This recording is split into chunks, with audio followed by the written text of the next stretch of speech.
जंगलाती वसाइल, forest resources. बच्चों, आपने जंगल देखा होगा, है ना? बताइए तो भला, जंगल किसे कहते हैं? जंगल के इस्तेमाल क्या हैं?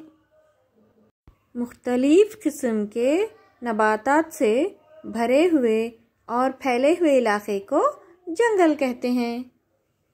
जंगल मतलब मुख्तलिफ किस्म के नबातात, कई तरह के हैवानात, खुर्दबिनी जानदार, इन तमाम का रहने का घर, कुदरती मस्कन यानी जंगल। आपको पता है बच्चों, दुनिया भर की हमारी जो ये ज़मीन है, तो इस ज़मीन का कुल 30% हिस्सा जंगल से ढका हुआ है। तहफ़्फ़ुज़ और पैदावारियत जंगल के मखसूस आफ़ाल होते हैं। जंगल से ही तो हमारी ज़मीन की खूबसूरती है। जंगल है तभी तो हमारी दुनिया हमें अच्छी लगती है। जंगलों में हम तफरी वगैरह के लिए जाते हैं और जंगलात हमें बहुत सारे वसाइल देते हैं जिनसे हमारी ज़िंदगी की ज़रूरियात पूरी होती है।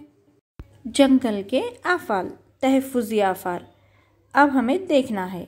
नंबर 1, सतह ज़मीन पर बहने वाले पानी की रफ्तार कम करना।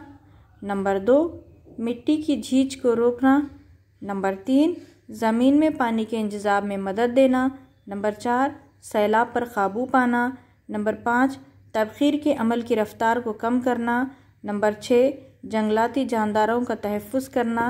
नंबर 7, हवा में गैसों का तवाज़ुन बरकरार रखना। इस तरह माहौल का मियार सुधारने और इसे कायम रखने में जंगल कारआमद होता है।